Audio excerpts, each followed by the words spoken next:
ॐ नमः सिद्धेभ्यः। नमो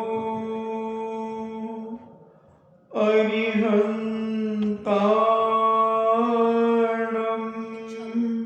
नमो अरिहन्ताणं। नमो सिद्धाणं। नमो सिद्धाणं। नमो आयर्याणं। नमो आयर्याणं। नमो उबज्झायाणं।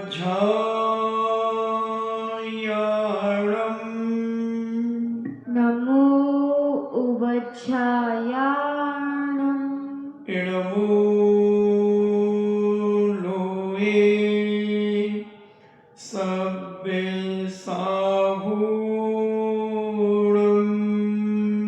नमो लोये सव्यसाहूणं। पंच परमेश्वरी भगवान की जय हो। अहिंसामयी वीतराग विश्व धर्म की जय हो। देवादिदेव 1008 आदि ब्रह्मा आदि सब श्री आदिनाथ भगवान की जय हो। देवादिदेव 1008 चिंतामणि घोर उपसर्ग विजेता श्री पार्श्वनाथ भगवान की जय हो। देवादिदेव 1008 शासन नायक बाल ब्रह्मचारी भगवान महावीर स्वामी की जय हो। परम पूजनीय आचार्य श्रोमणि गुरुवर श्री कुंद कुंद महामुनिराज की जय हो। परम पूजनीय आचार्य श्रोमणि गुरुवर श्री विद्यासागर जी महामुनिराज की जय हो। परम पूजनीय निर्यापक श्रवण मुनि श्री सुधा सागर जी महाराज की जय हो। परम पूजनीय 3 कम 9 करोड़ महामुनिराजों की जय हो। तपोदय अतिशय क्षेत्र की जय हो। शुल्लक श्री 105 गंभीर सागर जी महाराज की जय हो। चर्चा चल रही है, आगे आ जाओ।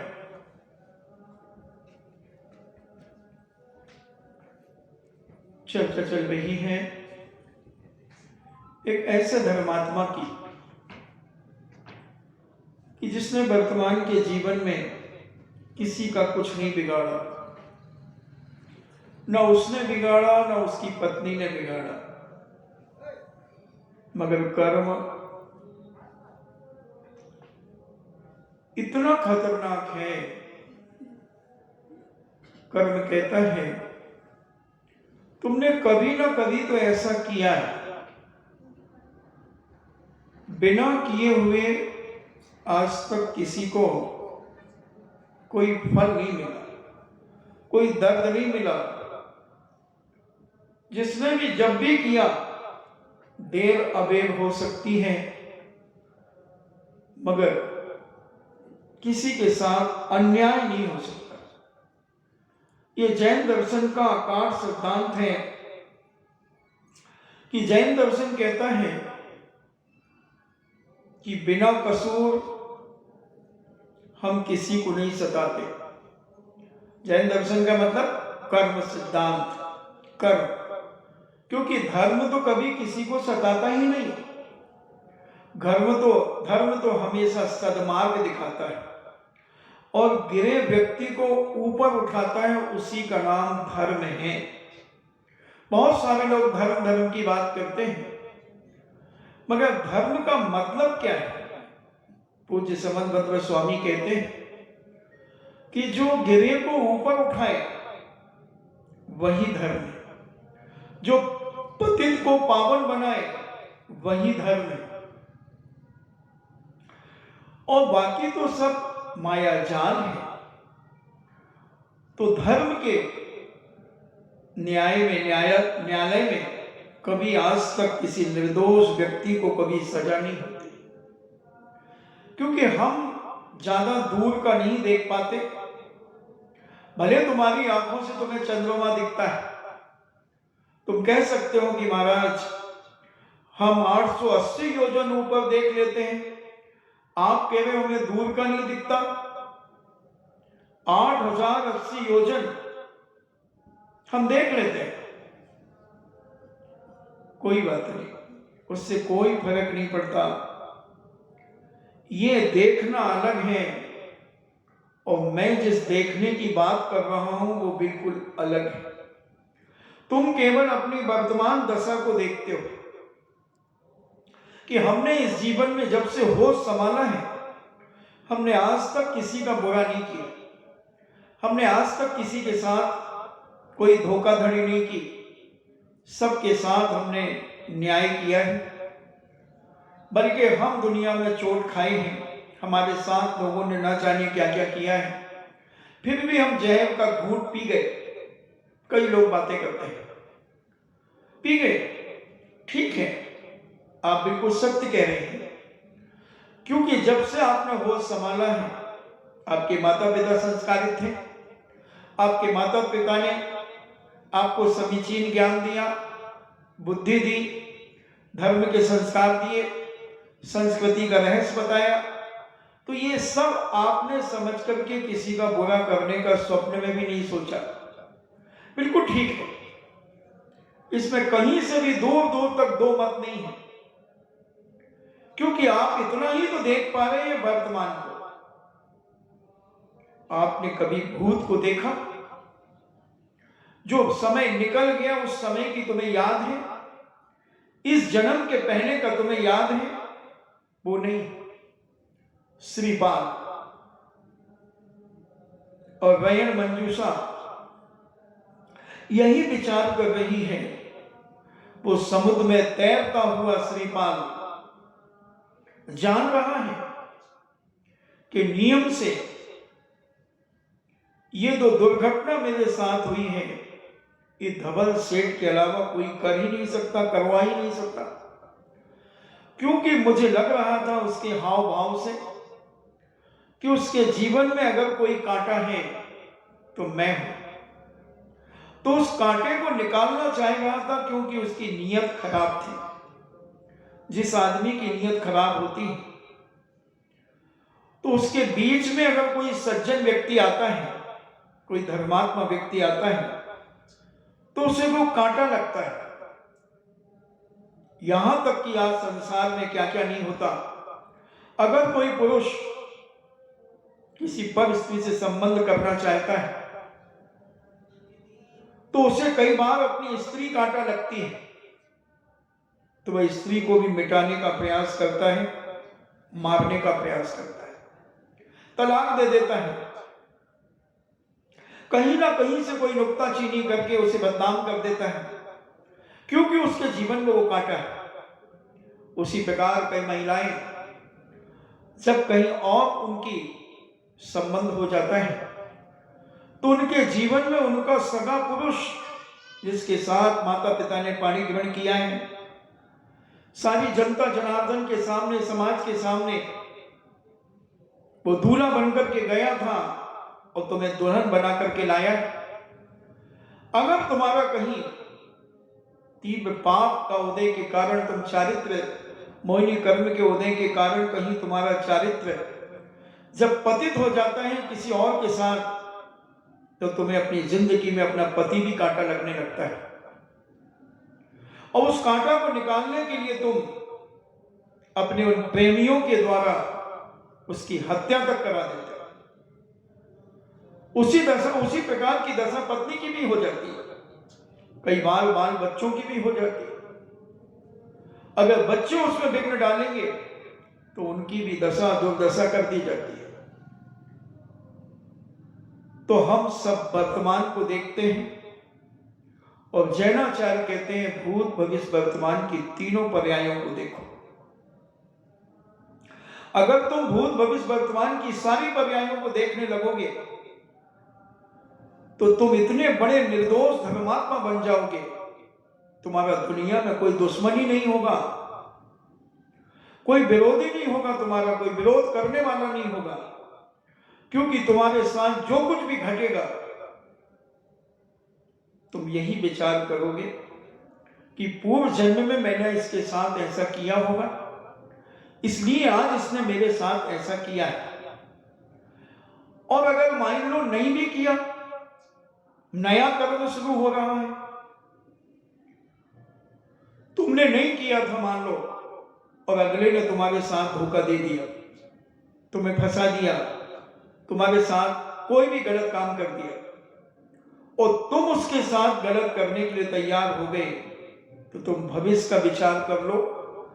अगर मैंने इसकी हत्या कर दी, अगर मैंने इसे मार दिया, अभी केस बनेगा, अभी पुलिस आएगी और मैं इज्जतदार हूं। आज तक पुलिस मेरे घर पर कभी नहीं आई, और जब पुलिस में रिपोर्ट होगी, पुलिस आएगी, खोजबीन करेगी, और मैं जब मुलजिम बन जाऊंगा, पुलिस मुझे थाने ले जाएगी, कोर्ट में केस चलेगा, जमानत हुई नहीं हुई, और उसके बाद कहीं मुझे सजा हो गई तो मेरा घर बर्बाद हो जाएगा। भविष्य की चिंता करता है धर्मात्मा। तुम ये मत समझना कि जैन धर्म को मानने वाले लोग कायर होते हैं, ये कभी अपने दिल और दिमाग से निकाल देना। जितनी गुस्सा जैनों को आती है, उतनी गुस्सा शायद किसी और को आती हो, मगर वो अपने गुस्से का घूंट पी लेता है जब उसके साथ कोई अन्याय करता है। कोई भी रुस्तम हो, उसे गुस्सा आता है उस रुस्तम की बात पर कि तू अगर दादा है तो मैं भी कोई कम नहीं हूं, मगर फौरन वो भविष्य को याद करता है कि अगर आज मैं आवेश में आकर के इससे झगड़ा कर लूंगा, मुझे रहना यही है। और ऐसे गुंडे बदमाशों का कोई भरोसा नहीं है, किस समय अपना बदला ले ले। और चलो मैं वजनदार भी पढ़ूं, इसके लिए हावी हो जाऊं, मगर पुलिस अगर मुझे पकड़ करके ले गई तो मुझे जेल होगी, और जेल होगी, मेरे बाल बच्चे क्या करेंगे, मेरी धर्म पत्नी क्या करेगी, मेरी मां क्या सोचेगी, क्योंकि घर में मैं ही तो हूं सब कुछ करने वाला। भविष्य की चिंता करके वो पाप करना बंद कर देता है, अत्याचार व नीति करना छोड़ देता है। और अगर किसी ने कर भी दिया तो कहता है ठीक है, पूर्व जन्म में हमने इसके साथ किया होगा, इसलिए इसने किया है। सब तरफ से जैन अपने आप को सुरक्षित कर लेता है। जैन दर्शन यही तो कहता है कि अपने जीवन को पवित्र सुरक्षित करने के लिए सबको माफ करते चलो। ये कायरता नहीं है माफ करना, कायरता मत समझना। अगर कोई कायरता समझता है हमारी माफीनामा को, तो उसकी ये बहुत बड़ी अज्ञानता है, उसकी बेवकूफी है, उसकी नासमझी है। इसलिए वो सोच रहा है कि ये डर गया मुझसे। ये डर नहीं गया, जेल जाने से डर गया, अपने परिवार की चिंता से डर गया कि मेरे परिवार की आजीविका कैसे चलेगी। क्या पता कोई गुंडा बदमाश आकर के मेरी धर्म पत्नी का सीन हरण कर दे। इन वजहों से वो अपने आप को रोक लेता है, भूत भविष्य वर्तमान की तीनों पर्याय वो अपने सामने रखता है, और फिर निर्णय करता है कि अगर ये गलत कार्य है और इसका मैं विरोध करूंगा तो इसका क्या प्रभाव पड़ेगा। तो विरोध करने का भी बहुत साधारण तरीका ढूंढता है, उस व्यक्ति से दोस्ती का हाथ मिला लेता है, उसे अपना बना लेता है, मित्रता करके उसके अंदर के परिणामों को शांत कर देता है, और अगर मौका आता है तो ले दे करके भी उसे शांत कर देता है। ये बहुत बड़ी नीतिज्ञता जैन दर्शन का एक एक सच्चा श्रावक जानता है। बाकी वो डरता कहीं से नहीं, सब कुछ कर सकता है। उसी प्रकार इतने बलशाली श्रीपाद 1 करोड़ लोगों के लिए जो चुटकी बजा करके उनको निपटा सकते हैं, उन्हें पहले से भास गया था कि धवल सेठ हमारे विरोध में है, धवल सेठ हमसे अपना स्वार्थ सिद्ध करा रहा है, हर काम मुझसे करा करके और ये कहीं अंत में मुझे धोखा देगा। और सच कहता हूं, अगर श्रीपाल ललकार देते धवल सेठ को तो उसके कपड़े खराब हो जाते, कपड़े खराब हो जाते। इतना बलशाली श्रीपाल का कोई मामूली बात थी। राजा था, राजा था, मगर धर्मात्मा बन गया, धर्मात्मा बन गया। धर्मात्मा को सब संकट सहना पड़ते हैं, पापात्मा को कोई संकट नहीं आते।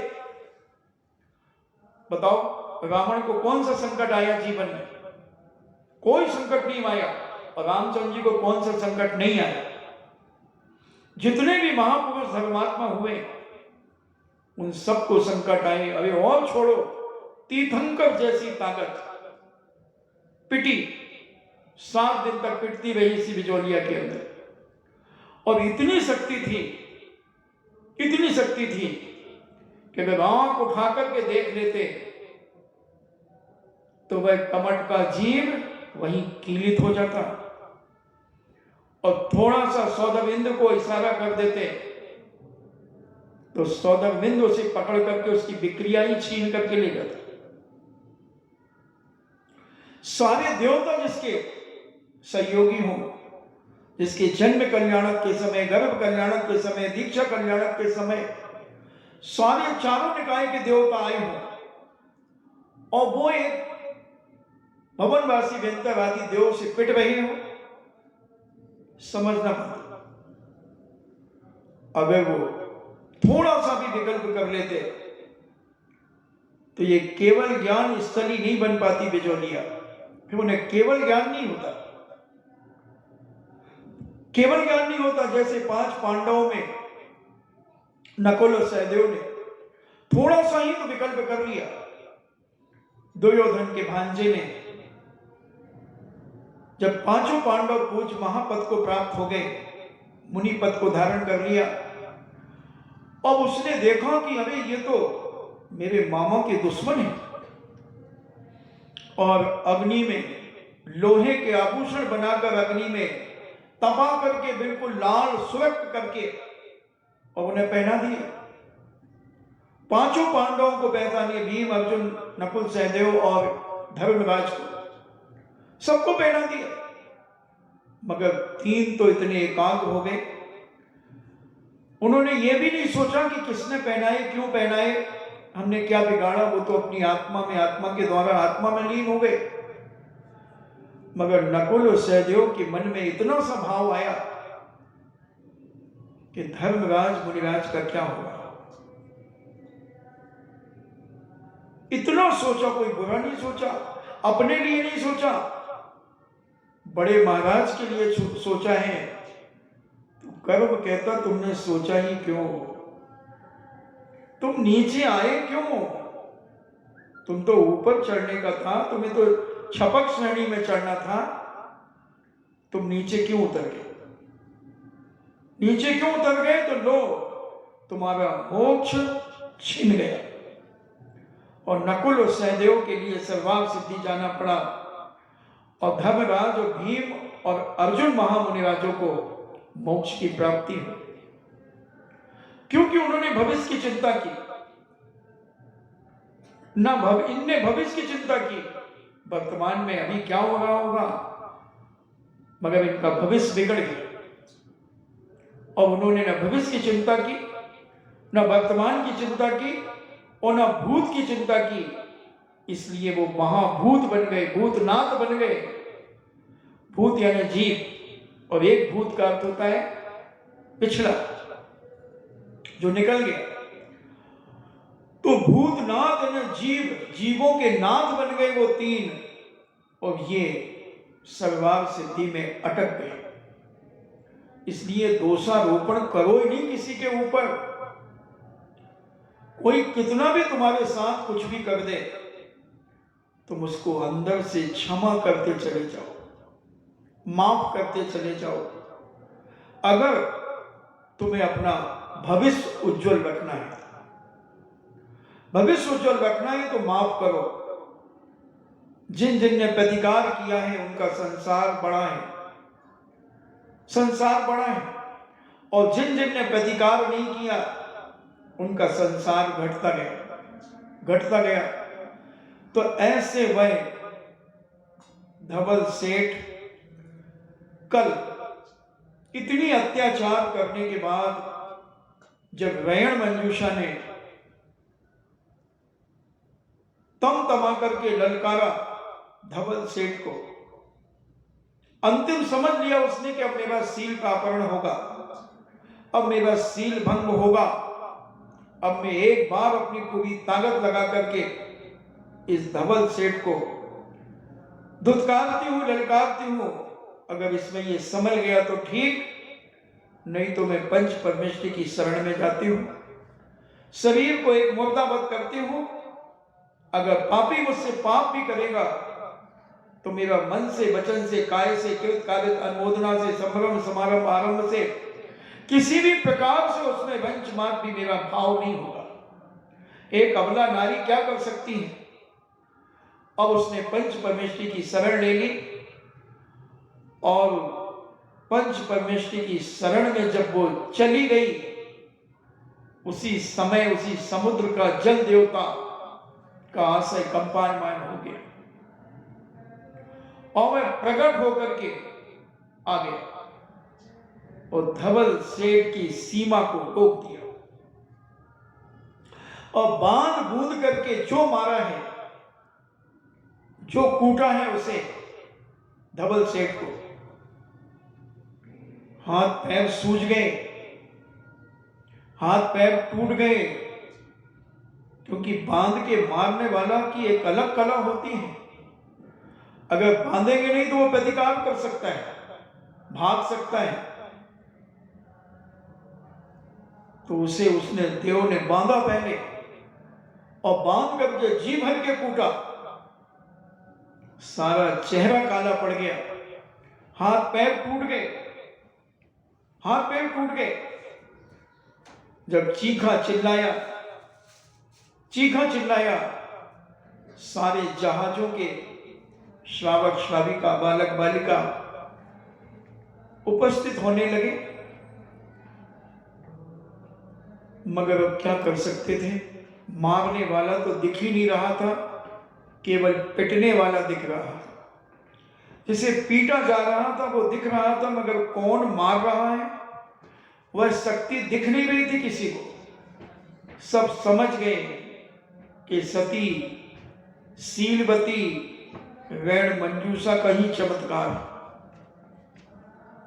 क्योंकि इसने अपने जीवन में श्रीपाल के अलावा आज तक किसी का स्मरण नहीं किया, आज तक किसी को याद नहीं किया, और इसने अपने जीवन में कभी किसी का बुरा नहीं सोचा। इसलिए देवता भी रक्षा करने आ जाते हैं जब आदमी का चरित्र पवित्र होता है। आज भी पंचम काल में बंधुओं कोई बड़ी बात नहीं, आज भी आ सकते हैं अगर हमारे मानसिकता में पवित्रता हो, हमारे चरित्र में पवित्रता हो, हमारी दृष्टि में पवित्रता हो, हमारी वाणी में पवित्रता हो, हमारे हाथ पैरों में पवित्रता हो, हर जगह अगर हमारी पवित्रता है तो नियम से मानना, आज भी भवनत्व के देव आकर के तुम्हारी रक्षा कर सकते हैं, करते हैं। दिखते नहीं है, पता नहीं चलता कि कौन हमें सहयोग देकर के चला गया। कई बार हम किसी चीज से बहुत परेशान होते रहते हैं, और जब परेशान होकर के जब हम भगवान के चरणों में जाते हैं कि भगवान अब आप ही जानो, हम बहुत परेशान हो गए, हम तो टूट गए, सब तरफ से तुम हाथ पैर मारने के बाद जब भगवान की शरण में श्रद्धा से चले जाते हो, और जब उस काम के लिए तुम दोबारा जाते हो तो तुम्हारा काम हो जाता है। कई बार मैंने देखा, कई बार देखा, बहुत जल्दी काम हो जाता है, पता ही नहीं चलता। जब कोई ना कोई सहयोगी आता है, कोई ना कोई सहयोग देने के लिए आता है, और वो उस काम के लिए करवा करके चला जाता है।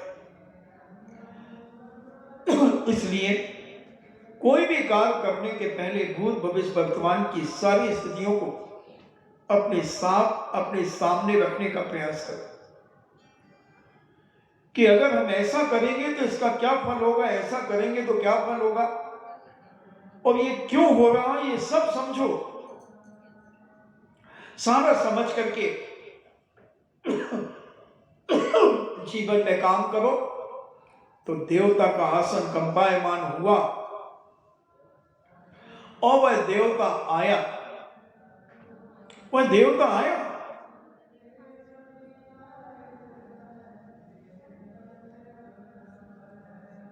देवता आकर के और क्या धवल सेठ की धुनाई की है, क्या धुनाई की धवल सेठ की। सबने समझ लिया कि ये शीलवती नारी का ही प्रभाव है और उन्होंने एक ही विचार किया कि इस धवल सेठ को बचाने के लिए सबसे पहले हमें वैण मंजूषा के चरणों में मस्तक झुकाना पड़ेगा, इनसे निवेदन करना पड़ेगा। और सारे लोगों ने मिलकर के वैण मंजूषा से निवेदन किया कि हे शीलवती सती महानारी, इस सेठ को जीवित छोड़ दो, क्योंकि सारा हम लोगों का जीवन इसी सेठ से आश्रित है। हम इसके नौकर चाकर हैं, हमारा व्यापार इनसे ही चलता है। अगर इनका कुछ हो गया तो हम लोग की आजीविका समाप्त हो जाएगी। तब करुणा निधान पवित्र सती ने पुनः देवता से कुछ नहीं कहा, उसने पुनः पंच परमेश्वर की आराधना की कि भगवान, इतने सारे जीवों की आजीविका विनाश को प्राप्त हो जाएगी अगर ये धवल सेठ मरण को प्राप्त हो गया। इतना प्रार्थना करने पर वही समुद्र का देवता, जल देवता कह दो, यानी उस जल में रहने वाला, शासन करने वाला वो देवता समझ गया और वह कहकर के चला गया कि कभी जरूरत पड़े तो मैं फिर आ जाऊंगा, मैं यहीं पर हूं, चिंता मत करना। और सती को प्रणाम करते हुए चला गया। जब ये सब हालत हो गई तब देवता से पुनः निवेदन किया कि इनके बंधनों को तोड़ दो। उसने बंधन तोड़े और धवल सेठ एक नारी के चरणों में मस्तक झुका करके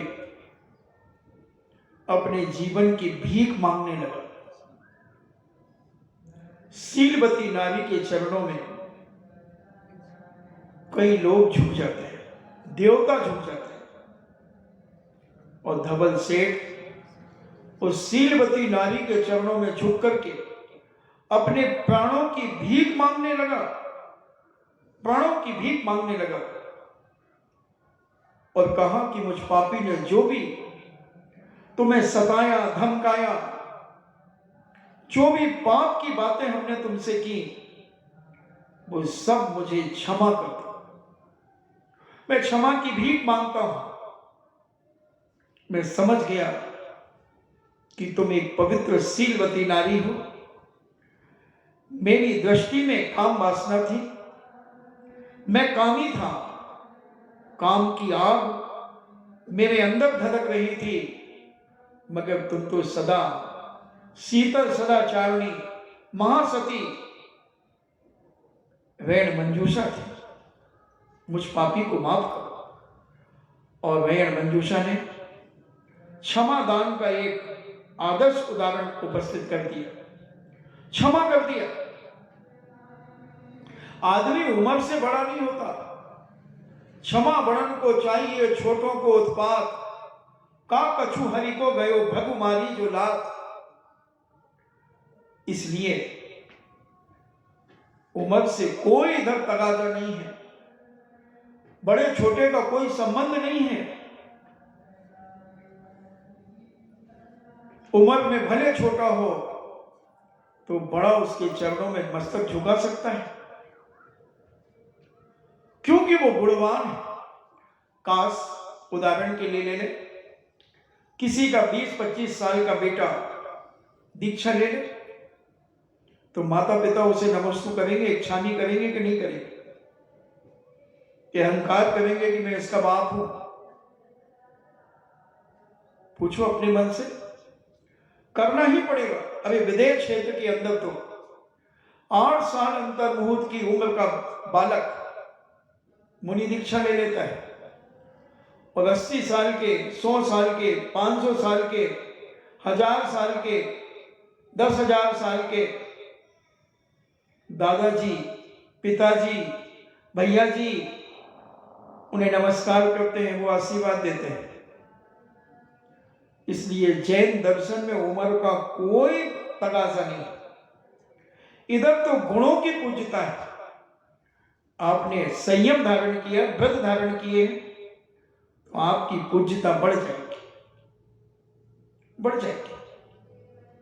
त्यागी व्रती बनकर के ही आपकी पूज्यता बढ़ेगी, आदर मिलेगा, सम्मान मिलेगा। तो जब तक हमारे भूत भविष्य वर्तमान की दशा को हम नहीं समझेंगे, तब तक हम एक दूसरे को दोषारोपण करते रहेंगे, एक दूसरे को हम लांछन लगाते रहेंगे, उन्होंने हमारे साथ ऐसा कर दिया, उन्होंने हमारे साथ ऐसा कर दिया। मैं तो मानता ही नहीं कभी कि कोई किसी के साथ कुछ गलत करता है। कभी स्टार्ट हुआ होगा, किसी एक ने गलत करना शुरू किया होगा कभी, मगर वर्तमान की अगर हम बात करें तो सब तुम्हारे पुराने जन्म के, पूर्व जन्मों के कर्मों का ही फल है। मैं सदा उदाहरण देता हूं कि मेरे पास एक गेंद है, गेंद समझते ना, बॉल, और उस बॉल को हमने अपने हाथ में छुपा करके रखी, और तुम सब बहुत सारे लोग यहां बैठे थे, और मैंने कहा तुम सब आंख बंद करो, और उस बॉल को लेकर के हमने ऊपर मार दी और कहा आंख खोल लो। वो लौट करके आकर के मेरे गाल में गेंद लगी। तुम्हारे सबके मन में क्या भाव आएगा? देखना गेंद किसने मारी, कैसे बेवकूफ लोग हैं। महाराज को गेंद लग गई, इधर उधर तुम देखोगे जाकर के, कोई बाहर देखेगा, कोई इधर देखेगा, किसने मारी, किसने मारी, बहुत गलत बात है। महाराज जी जोर से तो नहीं लगी, और मैं मुस्कुरा रहा हूं, क्योंकि गेंद किसने फेंकी है? गेंद मैंने फेंकी। उसी प्रकार जो भी तुम्हारे जीवन में बुरा होता है वो तुमने किया है। उस सामने वाला तो एक पोस्टमैन है, अच्छा हो रहा है वो, तुमने पूर्व जन्म में उसके साथ अच्छा किया था तो उसने आज तुम्हारे साथ अच्छा कर दिया। ऐसे परिणाम अगर तुम अपने जीवन में हर क्षण स्मरण करने लगो तो मैं दावे से करता हूं कि कोई भी व्यक्ति की दुर्गति हो ही नहीं सकती। भले वो व्रती ना बने, व्रती भी ना बने, मगर अपने आप को इतना भूत भविष्य वर्तमान की बातों का स्मरण करता रहे, उसके जीवन में कितने भी अनर्थ आ जाए, वो यही सोचे कि मैंने इसके साथ ऐसा किया था। दुर्गति से बच जाओगे, दुर्गति से बच जाओगे, जीवन की पवित्रता तुम्हारे साथ आ जाएगी। ऐसा जब रेण मंजूषा ने धवल सेठ को क्षमा किया, और पूज्य मुनिराज ने तो बता ही दिया था, अवधि ज्ञानी मुनिराज नहीं, उस देवता ने अवधि ज्ञान से बता ही दिया था कि कुछ दिनों के बाद तुम्हारे पति का समागम होगा, मिलन होगा। और वह चला गया था समुद्र में, गिरते हुए श्रीपाल को यह ज्ञात हो गया था, उसके साथ कपट व्यवहार किया गया है। किंतु उत्तम पुरुषों का स्वभाव यही होता है कि बिना प्रत्यक्ष प्रमाण के किसी अन्य व्यक्ति पर किसी भी प्रकार का दोषारोपण नहीं लगाते। जो कुछ भी अपने ऊपर उपसर्ग आता है उसको वो धैर्य पूर्वक समता भाव से सहन करते हैं। उनको अपने पूर्व जन्म के कर्मों का फल मान लेते हैं, जो उसकी मैंने अभी 35 मिनट भूमिका बनाई।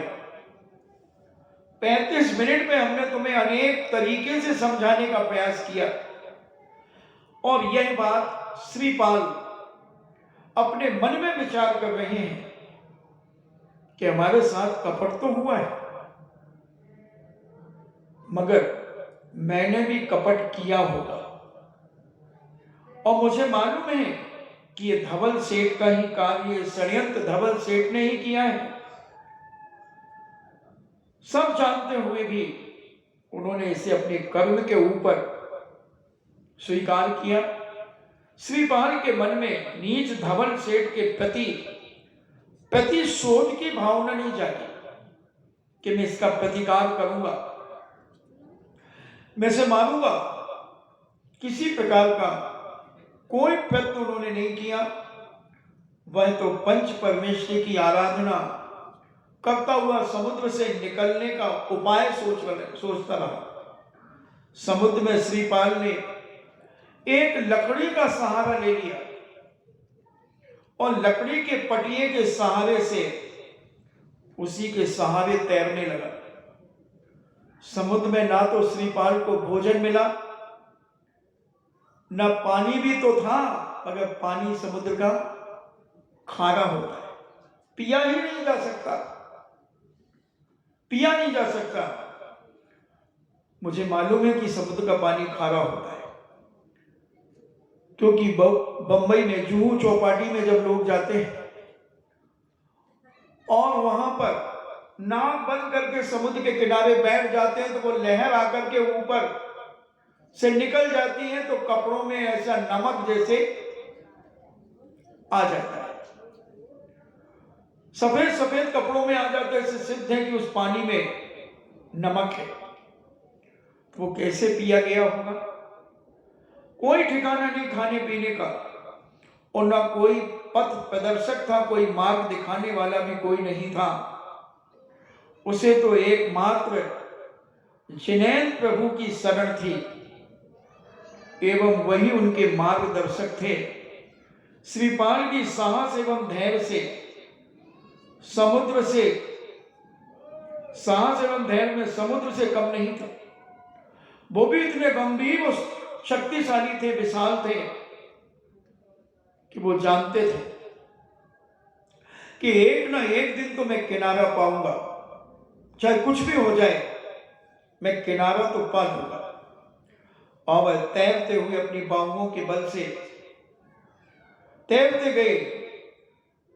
इतनी शक्ति कहां की श्रीपाल को डुबा दे कोई?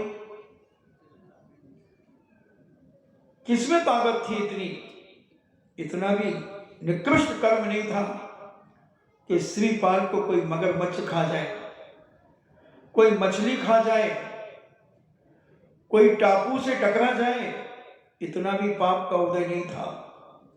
ठीक है, पाप के उदय तो आते हैं महापुरुषों के। जब तीर्थंकर के भी कर्म के उदय आए, फिर तो एक राजा है, एक राजा है, मगर इतना भी निकृष्ट पाप के उदय नहीं थे कि उसे कोई समुद्री जंतु निगल जाए। और उस पटिए के सहारे समुद्र में भी इतनी शक्ति नहीं कि वो डुबो ले अपने अंदर। इतना साहस उनका था। और बंधुओं, संकट के समय में आदमी का विल पावर ही काम आता है। अगर आपके अंतरात्मा आत्म बल जागृत हो जाए तो तुम बड़ी बड़ी परेशानियों को भी चुटकी में निपटा देते हो। दिमाग चलना चाहिए, और दिमाग तभी चलेगा जब तुम्हारी पुण्य का उदय होगा। तुमने पूर्व जन्मों में अच्छे कार्य किए होंगे, वर्तमान में अच्छा किया होगा, तो हर जगह तुम सफल हो जाओगे।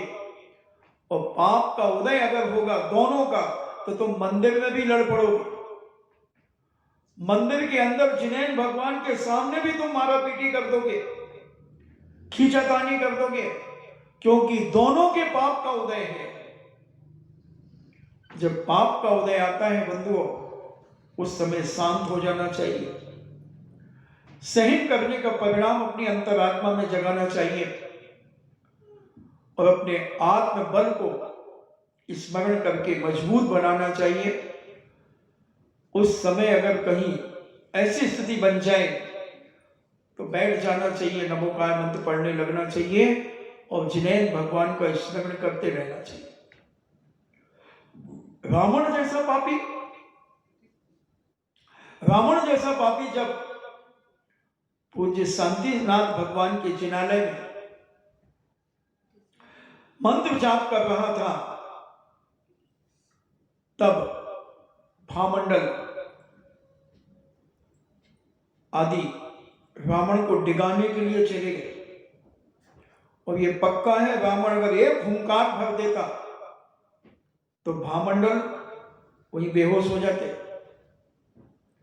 कितना सताया रावण को। रावण की माला तोड़ दी, स्फटिक मणि की माला से रावण जाप कर रहा था, माला तोड़ दी, उसको हिला दिया, उसके गले में पड़ी हुई टॉबिल को भांज करके रावण को उसको मारा और भी विद्या के बल पर मंदोदरी का शीश काट करके दिखा दिया, मंदोदरी के बाल पकड़ करके घसीट दिया, ना जाने क्या क्या किया। मगर रावण पंच परमेश्वरी की आराधना में इतना तल्लीन रहा कि उससे वो डिगा नहीं पाए। माला भले तोड़ दी, मार दिया रावण को, पीटा रावण को, मगर उस समय वो भगवान की शरण में था, शरण में था। वो यही मन में विचार कर रहा था, अपने मंत्र का स्मरण कर रहा था। क्रोध नहीं आया उसे, क्रोध आता था, वो जानता है अगर मैं क्रोध करूंगा तो मेरी मंत्र की सिद्धि खंडित हो जाएगी, मैं सिद्ध नहीं कर पाऊंगा मंत्र और राम से लड़ नहीं पाऊंगा। तो धर्मात्मा किस प्रकार से अपने जीवन को कन्वर्ट करता है, बदलता है। और हम तो छोटी छोटी बातों में क्या झगड़ते हैं, छोटी छोटी बातों में इतना पाखंड कर देते हैं हम कि अड़ोस पड़ोस वाले लोग भी सुबह पूछते तुम्हारे घर में क्या हो रहा था, कल रात को 11-12 बजे तक आवाजें आती रही तुम्हारे घर से। अरे सुनते ही नहीं, पता नहीं जब देखो जब लड़ते ही रहते मुझसे। तो तुम तो रो रही थी, क्या करे भाई, अभी तो रोना आ जाता, मुझसे नहीं होता सेठ, बहुत साल हो गए मुझे सेठ करते करते। हाँ, हम पाखंड करने में भी बहुत मास्टर हैं और ऐसी सफाई देंगे कि सामने वाला का बेवकूफ रहा तो वो तुम्हारे सपोर्ट में आ जाए। और भले गलती तुम्हारी ही थी सारी, अगला आदमी सच कह रहा था, मगर तुमने उसे जो जलील किया दूसरों के सामने, क्योंकि आदमी जहां रोने लगता है ना तो उसके सपोर्टर बहुत सारे खड़े हो जाते हैं। या तो फिर वो बड़ा दादा हो तो उसके सपोर्टर हो जाते हैं, या तो फिर वो पाखंड करके मायाचारी करके जानता हो तो सपोर्टर बहुत सारे इकट्ठे कर सकता है। तो बहुत सारी हम कलाएं जानते हैं, मगर तुम्हें मालूम नहीं कि ये कलाएं तुम्हें दुर्गति में ले जाएंगी। ये कलाएं नहीं है, ये बलाएं हैं, बलाएं। और ये बलाएं तुम्हारे जीवन को विनाश कराने में कारण बनेंगी। मगर हम सोचते हैं कि हमने वर्तमान में तो अपना माहौल बना लिया, हम यहां तो इज्जत पा गए। इन लोगों की दृष्टि में इज्जत पाना कोई बड़ी बात नहीं है। एक नाश्ता की प्लेट दे दो, ये तो अपने आप तुम्हें जय जिनेन कर देंगे, पैर छू लेंगे। ये कोई इज्जत नहीं है बंधुओं। त्रिलोकीनाथ की दृष्टि में तुम्हारी क्या इज्जत है। साधु पुरुषों की दृष्टि में तुम्हारी क्या इज्जत है? क्या मान रहे हैं साधु पुरुष तुम्हें? तुम्हारे छल छलावा को वो सब जान रहे हैं, मगर साधु और सज्जन कभी किसी को कुछ बोलता नहीं, कभी नहीं बोलता। वो जानता है कि ये क्या कर रहा है, किस दृष्टि से यहां आया है, क्या इसका इंटेंशन है, क्या इसका भाव है, सब जानते हैं। मगर वो कहते करना क्या है, कितने दिन रहेगा और मुझे कितने दिन यहां रहना है, और कौन सा जीवन भर का मूसर मुझे इससे बदलवाना है क्या? ठीक है, यह जाने जो जैसा करेगा वो वैसा भरेगा। वो जान करके, और अपन सोचते हैं सामने वाला बुद्धू है, वो कुछ समझे ही नहीं, वो जानता ही नहीं हमारे बारे में, और हमारा प्रभाव बन गया यहां पर। हम तो जैसा कहेंगे वैसा ये मानते रहेंगे। वो बुद्धू नहीं है, वो बुद्धिमान है। वो जानता है कि इसके मुंह लगना अपने पैरों पर कुल्हाड़ी मारना है, इसलिए मुंह मत लगो। ये जो कह रहा है या कह रही है, इसी के माथे जाने दो। अगर कोई हमसे पूछेगा कि कल रात को तुम्हारे घर में क्या हो रहा था, तो हम कह देंगे आप तुम जानते तो हो, क्यों पूछ रहे हो? तुम्हारे घर का पड़ोसी तुम्हें 5 साल से हूं, अब पूछने से क्या है, और जले में नमक डालना है। ठीक है, हमारे पाप का उदय है कि हमें ऐसा साथी मिला, अब सहन तो करना पड़ेगा। कब तक मैं रहूंगा? मैं क्यों रहूं, मैं तो पुरुष हूं और मैं सहनशील हूं। मैं तो 1-2 बार कहता हूं, अगर मान जाए तो ठीक, मान जाओ मान जाओ मान जाओ, नहीं तो भाड़ में जाओ।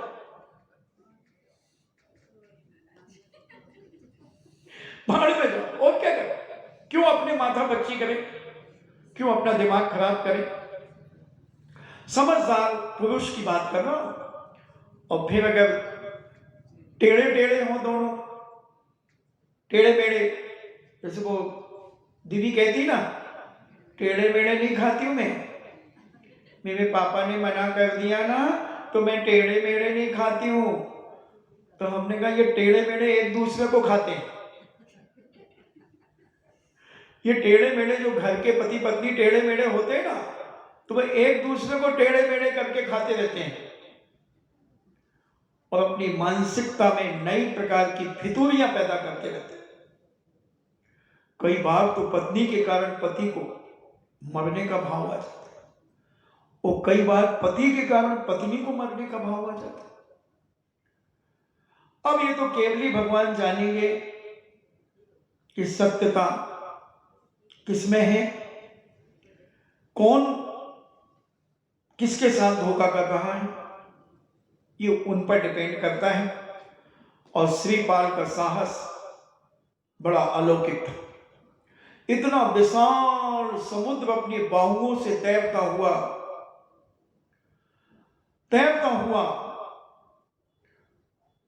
हम तो बावड़ी में 2-3 घंटे के बाद थक ही जाते हैं तैरने कुंड में। हम मतलब अन्यथा मत ले लेना, नहीं तो कहोगे हम भी कूदे थे उसमें।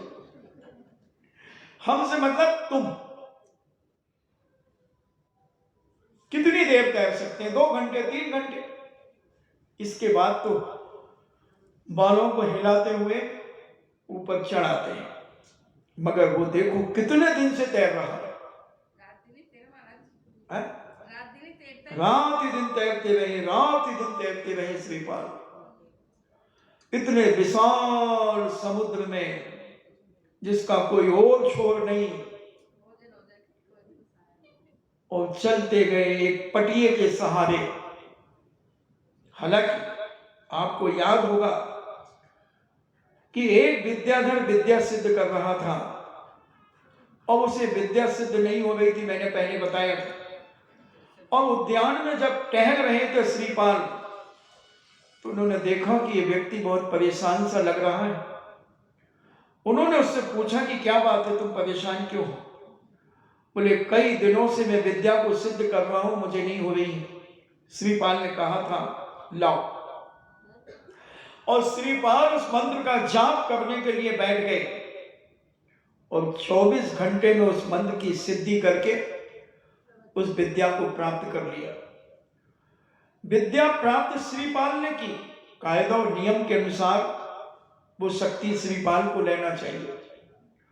मगर देखिए कि परोपकारी व्यक्ति, ईमानदार व्यक्ति, उसने कहा नहीं, मैंने तो सहायता की है आपकी, मंत्र तो आपका था और वो विद्या उन्हें दे दी।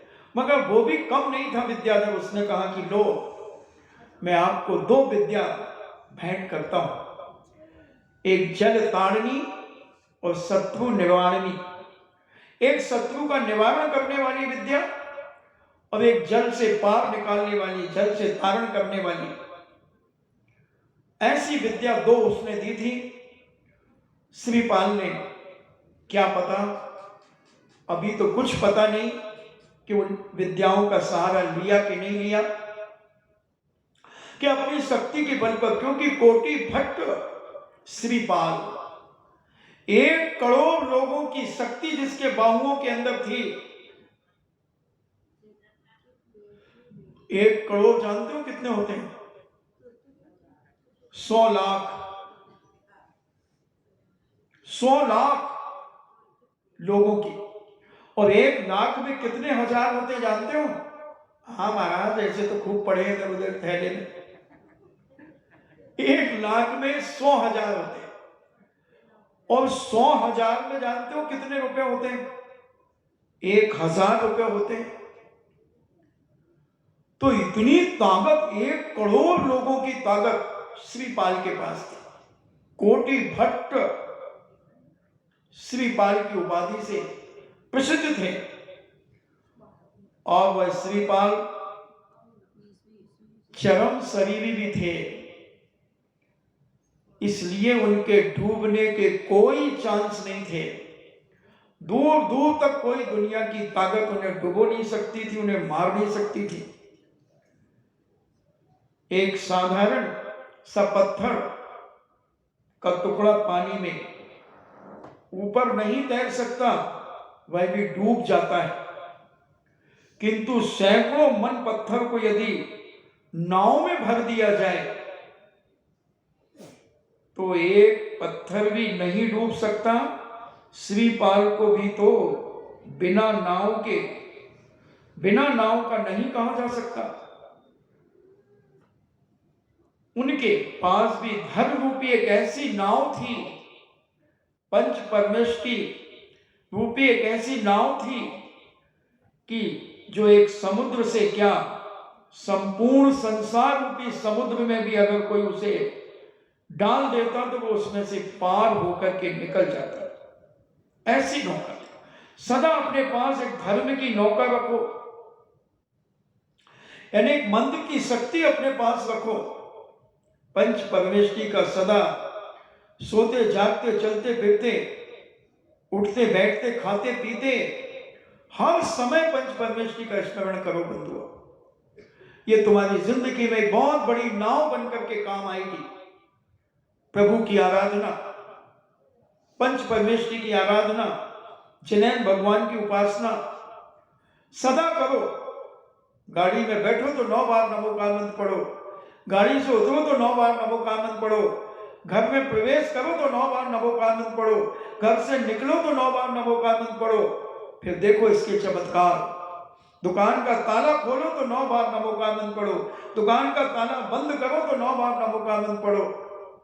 ऐसा कवच बनेगा तुम्हारे जीवन में, ऐसी नाव बनेगी तुम्हारे जीवन में कि तुम कितने भी परेशानियों में पड़ जाओगे बंधुओं, तो तुम वहां से बच के निकल जाओगे।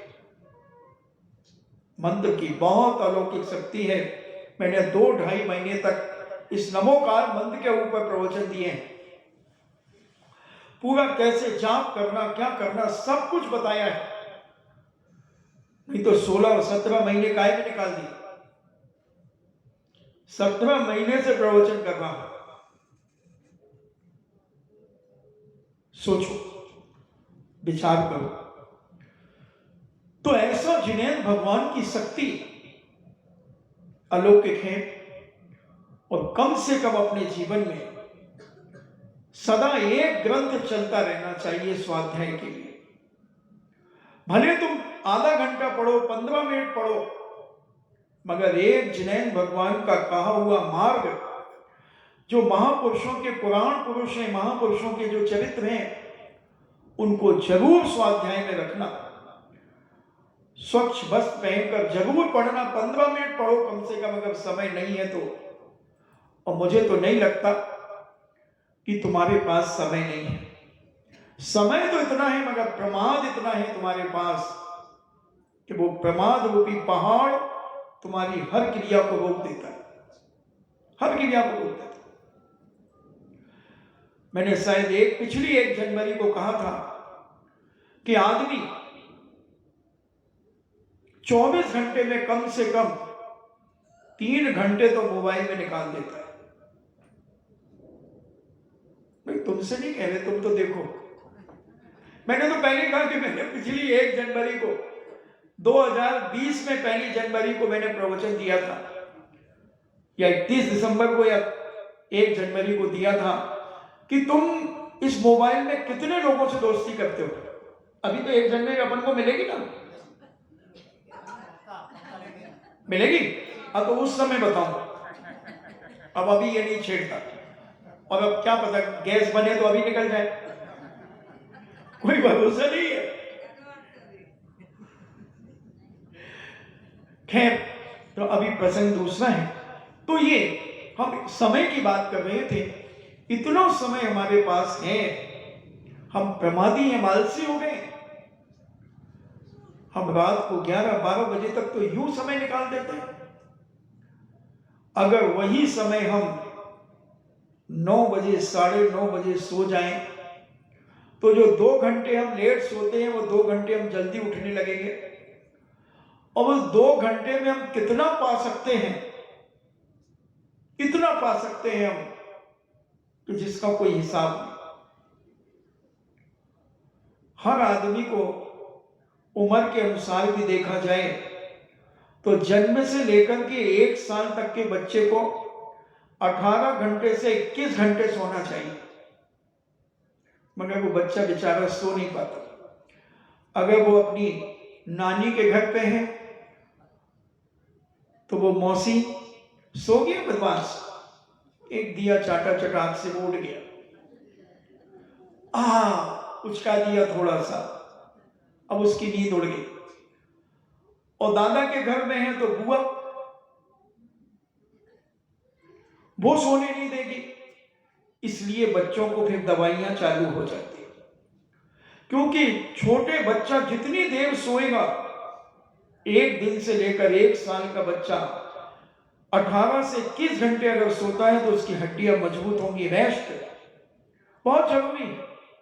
और 1 साल से लेकर 8 साल तक के बच्चों की 15 घंटे, और 8 साल से 15 साल तक के बच्चों को 10 घंटे, और 15 साल से 25 साल तक के बच्चों को 8 घंटे। 8 बताया, अभी पहले 10 बताया ना, ठीक है ना, 8 घंटे। और 25 से 40 वालों को 6 घंटे, और 40 से 60 वालों को कायदे से तो इनको नींद बहुत कम आती है, तो इनको नीतिकारों ने जो कहा 5 घंटे बहुत है, मगर ये पड़े रहते हैं कमजोरी के कारण। 60 के बाद तो 2.5 घंटे की नींद आती है, सही नींद। बाकी तो ख्वाब देखते रहते हैं, वो बेटा वहां पर है, उसका कैसे चल रहा होगा, उसकी फोन नहीं आया 15 दिन से, वो बेटी का झगड़ा होता रहता है पति से, पिट ना गई हो आज मुझे अच्छा नहीं लग रहा, कहीं ऐसा ना हो पिटी हो।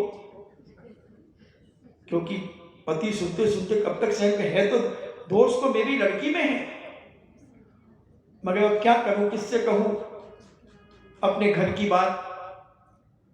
मैं तो दमाद की बुराई कर देता हूं, अगर कोई पूछता क्यों भाई बेटी अच्छी, हाँ ठीक है, मगर वो थोड़ी सी ठीक नहीं, उनका नेचर ठीक नहीं। हम अपनी इज्जत बचाने के लिए अपने संतान को इसी में करवटे बदलते रहता हूं। देखो विश्वास नहीं है तो देखो मैं एक उदाहरण देता हूं। अभी ठंड में कोई मेहमान आया, मान लो किसी ने साकड़ खटखटाई, घंटी बजाई, कौन बोलेगा? 60 के बाद वाली रुपया कौन? तो जो बोले सो साकर खोले, जो बोले सो साकर खोले। किसी की नींद नहीं खुली, वही कहती कौन, क्योंकि उसको नींद ही नहीं आ रही। फिर वो कहेगी, फिर वो किसी का नाम लेगी, अरे देखो कौन आया, खोल दो। मना उठो भाई, मन तो सी लागे, मना उठो।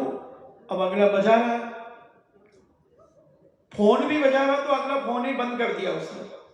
अब मैंने तो कह दिया ना कौन। अब बेचारी डुकरिया, लाइट भी बंद है भाई, उठ जाओ भी, कोई जाओ, मगर कोई ना सुने। बेचारी दीवार पकड़ करके खिसक खिसका करके और जीना उतर करके दरवाजा खोल दे। कहीं आ गई? हाँ, आज ट्रेन लेट थी ना, इसलिए लेट हो गया। अच्छा अच्छा, चलो बेटा, मैं दरवाजा बंद कर ले, आ जाओ। हमारी तो हिम्मत ही को नहीं भाई, काय करो, उठना पड़े।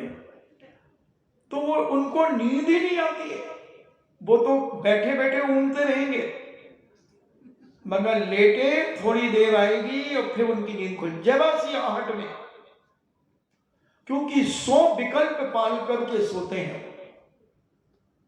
100 विकल्प, अगर वो सारे विकल्पों को छोड़ करके सो जाएं तो 2.5-3 घंटे के बाद वो ऐसे भगवान की भक्ति कर सकते हैं, ऐसा जाप कर सकते हैं, स्वाध्याय कर सकते हैं, सब कुछ कर सकते हैं, मगर प्रमाद उनको खा गया, प्रमाद खा गया, आलस खा गया,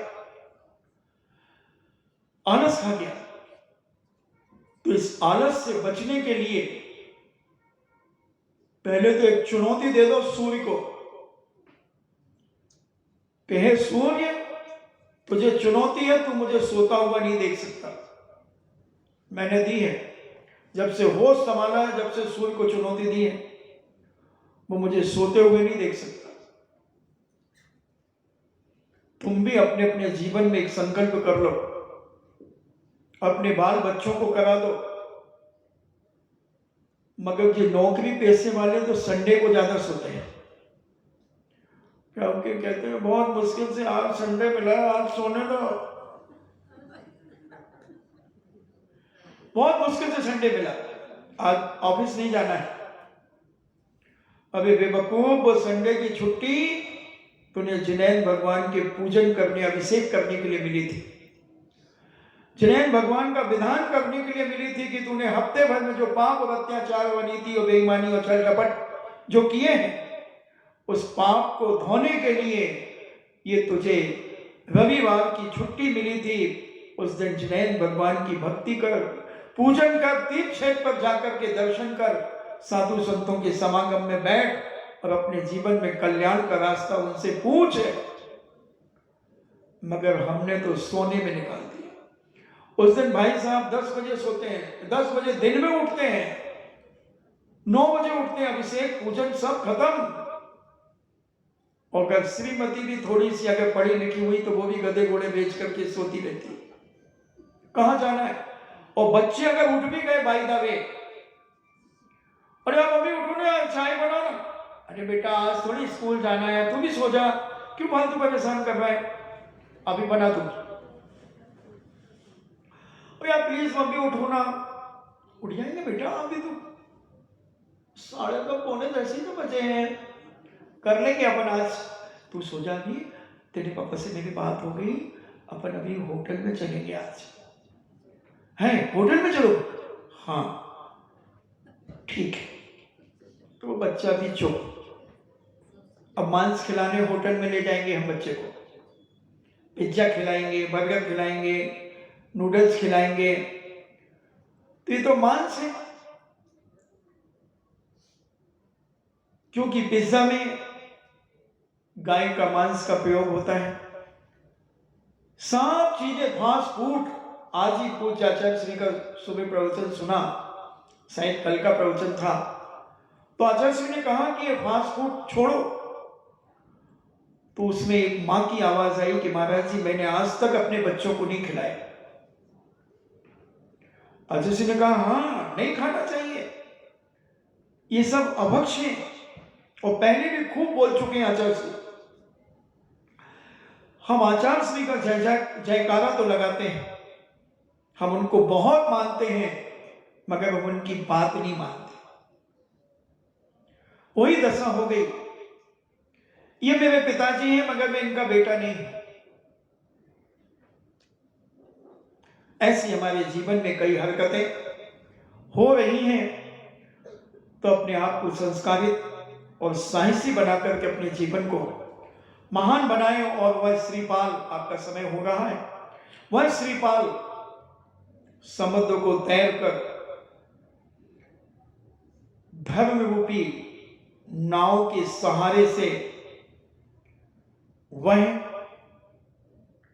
तैर करके आ रहे हैं, और सारा संसार रूपी समुद्र भी अगर उनके सामने प्रकट हो जाता और उन्हें उसमें भी गिरा दिया जाता, तो भी वो अपने बाहुओं के बल पर उससे तैर करके निकल सकते थे। ऐसे विशाल एवं अनंत विश्व से क्षण भर में पार करा दे सकती हैं। ऐसी धर्म रूपी नौका यानी पुण्य अपने जीवन में सदा सर्वत्र तुम्हारा पुण्य रक्षा करता है। उस पुण्य की शक्ति अपनी अंतरात्मा में प्रकट करो। निरंतर श्री जिनेंद्र भगवान का पूजन, अभिषेक, महामंत्र का जाप अपने जीवन में सदा करते रहो,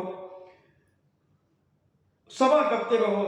श्रीपाल उस पटिये के सहारे तैरते हुए कुमकुम द्वीप में जाकर के किनारे जा लगे, कुमकुम द्वीप में जाकर लगे। तैरने में अत्यधिक परिश्रम होने के कारण वे काम तो हो चुके थे, इन्हें थकान से भर चुके थे, इतने थक गए थे। इसी कारण तट पर पहुंचते ही पास के वृक्ष के नीचे जाकर वह अचेत हो गए। देखो पुण्य कहां तक ले आया, पूरा समुद्र पार करा दिया। काश अगर पानी में अचेत हो जाते तो क्या होता? राम नाम सत्य है, मुर्दा बोलो मस्त है। राम नाम सत्य हो जाता, मगर धर्म रूपी नाव पर बैठे थे। पंच परमेश्वरी की आराधना उन्हें चप्पू का काम कर रही थी, और आगे कुमकुम द्वीप के तट पर उस समुद्र से निकलकर एक वृक्ष के पास अचेत हो गए हैं। अचेत होने दो, इतनी जल्दी अचेतता नहीं टूटेगी। महीनों से तैरता हुआ आ रहा है भूखा प्यासा एक नौजवान। अब देखो कर्म ने अपना बदला ले लिया। पापी धवल सेठ ने अपने पाप का बदला ले लिया। अब आना तो चाहिए इस तरीके से जैसे भीम आए थे। मालूम है तुम्हें भीम कैसे आए थे? भीम को जब दुर्योधन ने निमंत्रण पर बुलाया और खीर खिलाई जहर युक्त, और जब भीम उस जहर से गाफिल होने लगे तो उन्हें ले जाकर के गंगा नदी में पटक दिया। वैष्णव दर्शन के अनुसार है। और जब वो नीचे गए तो शेष नागों ने देखा कि ये मनुष्य कहां से आ गया यहां पर, क्योंकि वैष्णव दर्शन के लोग मानते हैं कि इस पृथ्वी को शेष नाग धारण किए हुए हैं। मगर जैन दर्शन कहता है कि बात भले तीन बात बने, घनोदधिवात बने, तनुवात बने और घनवात बने। ये तीन बले जो 20-20 हजार योजन मोटी वायु इस तीन लोक के चारों तरफ है, वो इस तीन लोक को स्थिर किए हुए हैं, वो शेषनाग मानते हैं। तो शिक्षा लें अपन। और जब भीम को वहां पटका तो शेषनागों ने पूछा तुम कौन हो? उन्होंने कहा मैं पांडु पुत्र हूं और दुर्योधन ने मेरे साथ ऐसा अत्याचार व नीति की। और भीम ने अपनी जंजीरों को तोड़ दिया। तब शेषनाग ने कहा कि लो, ये अमृत के कुंड हैं और तुम जितने प्याला अमृत पी सको तुम पी लो। एक एक प्याले में 10-10 हाथी का बल है। वैसे ही भीम भैया बलशाली थे, लात मारे तो चट्टान में से पानी निकल आए और उन्होंने 7 कटोरे अमृत को पी लिया। और वहां से निकल करके आए तो कहते कहां है दुर्योधन, कहां है दुर्योधन? क्योंकि वो युद्ध की बात थी, राज्य की बात थी और यहां श्रीपाल अचेत हो गए हैं, वृक्ष नीचे पड़े हैं, मगर उनके साथ पंच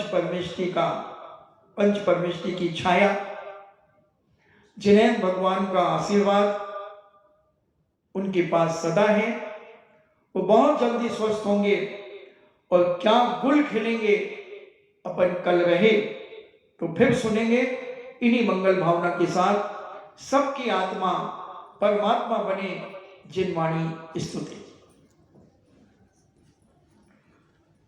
जिनवाणी के ज्ञान से सूझे लोकालोक, सोबाणी मस्तक के धरो सजा देत हूँ धूप। हे जिनवाणी भारती तोह जपो दिन रैन, जो तेरो शरणागहि सो पावे सुख चैन। देव भजो अरिहंत को गुरु सेवा निर्ग्रंथ, दया धर्म पालो सदा यही मोक्ष का पंथ। 9 बार नमोकार।